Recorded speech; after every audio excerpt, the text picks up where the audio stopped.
Hello everyone, welcome to Alex's English Podcast. I'm Alex, and this channel helps English learners improve their skills through useful conversations. We use simple words and clear sentences so you can understand easily.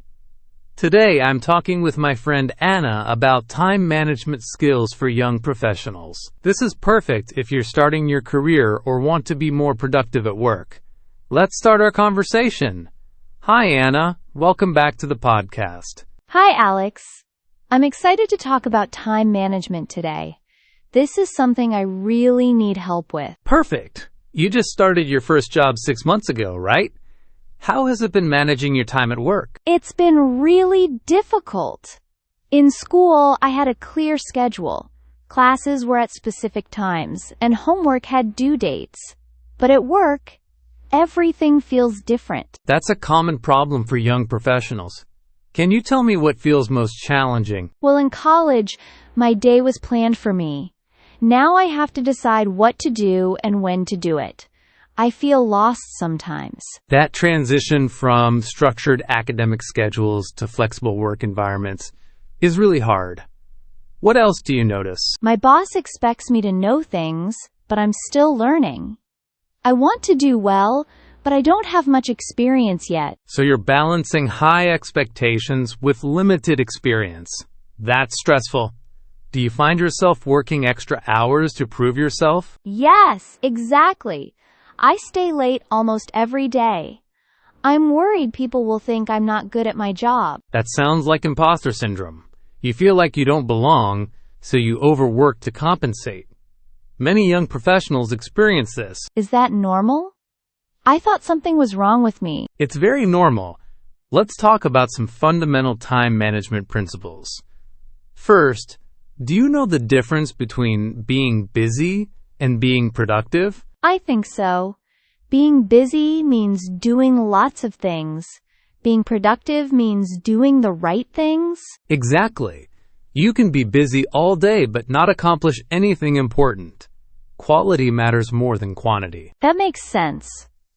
I feel busy all the time, but I don't always feel like I'm making progress. Another important concept is energy management.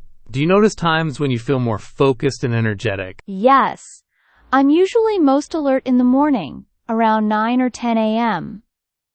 After lunch, I feel sleepy. Those are your peak performance hours. You should schedule your most important or difficult tasks during that morning time. I never thought about that.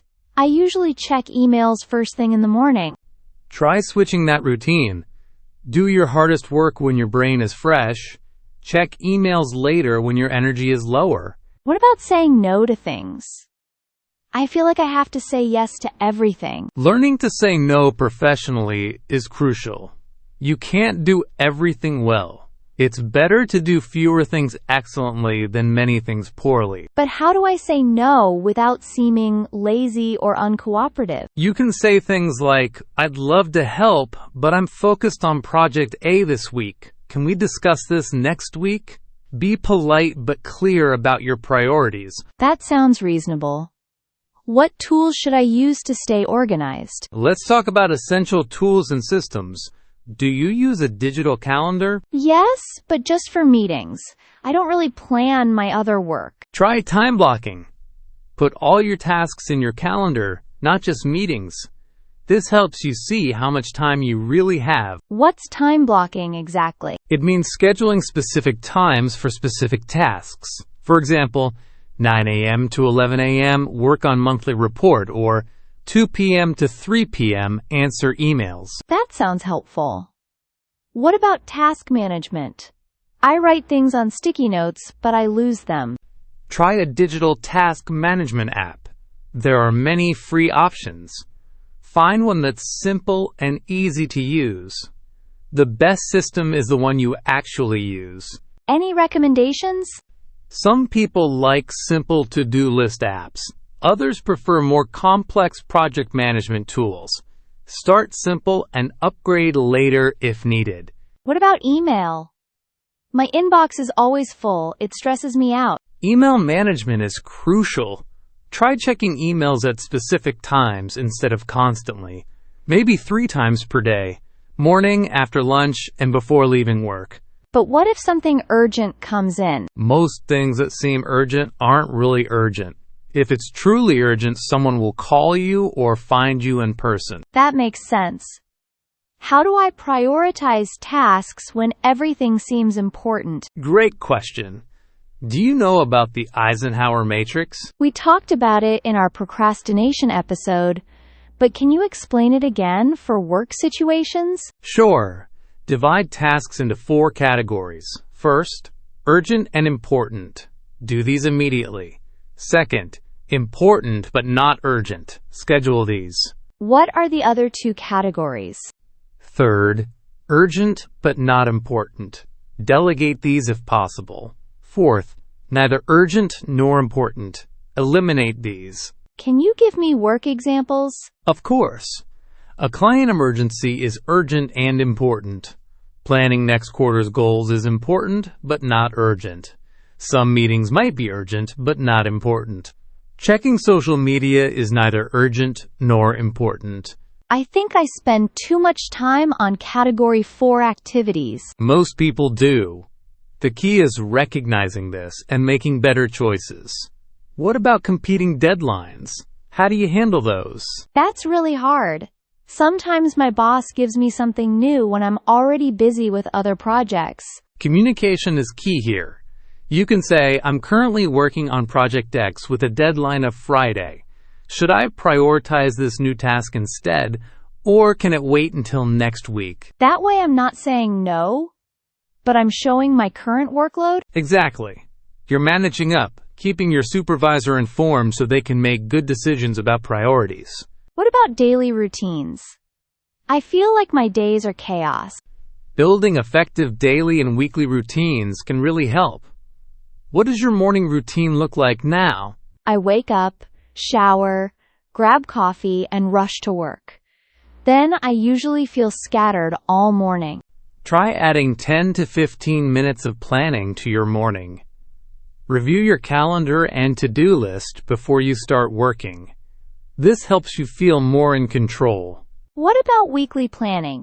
Spend 30 minutes every Friday afternoon or Sunday evening planning the next week. Look at your calendar, review your projects, and set priorities.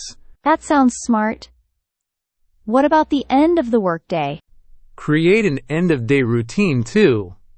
Before leaving, write down 3 things you accomplished today and 3 priorities for tomorrow. Why is that helpful? It gives you closure and helps you start the next day with clear direction instead of wondering what to do first. What about interruptions? People stop by my desk all day asking questions. Managing workplace relationships and communication is tricky. You want to be helpful, but also protect your focused work time. Exactly. I don't want to seem unfriendly, but I can't get anything done. Try setting specific office hours when you're available for questions. You can say, I'm in a focused work session right now. Can we talk at 3 p.m.? What about my boss? Sometimes they interrupt me with new requests. With supervisors, you can say, I want to give this the attention it deserves. Can I finish this current task and then focus on your request in an hour? That's diplomatic. What about meetings? I feel like I'm in meetings all day sometimes. Before accepting meeting invitations, ask, what's the purpose of this meeting, and is my presence necessary? You can also suggest shorter meetings, 25 minutes instead of 30, or 45 instead of 60. What about technology? There are so many tools and apps. It's overwhelming. Don't try to use every tool available. Pick a few that work well for you and master those. Too many tools can actually make you less productive. What are the most important ones? Calendar, email, and one task management system. Maybe a note-taking app for meetings. Start with these basics before adding anything else. Should I create templates for common emails? Yes. If you send similar emails often, create templates. This saves time and ensures consistency in your communication. What about work-life balance? I'm struggling to separate work and personal time. Work-life integration is really important for young professionals. Do you check work emails at home? All the time. I feel like I should always be available. Try setting boundaries. Maybe check emails one last time at 7 p.m., then not again until the next morning. Your personal time is important too. What if my boss expects me to respond immediately? Have a conversation about communication expectations. Most reasonable supervisors understand that people need personal time. What about professional development? I want to keep learning, but I don't have time. Build learning into your schedule. Maybe 30 minutes every Tuesday morning for reading industry articles or taking online courses. Should I do this during work hours? If it relates to your job, many employers support professional development during work time. Ask your supervisor about this. What about exercise and health? I've been skipping the gym because I'm too busy. Your health affects your productivity.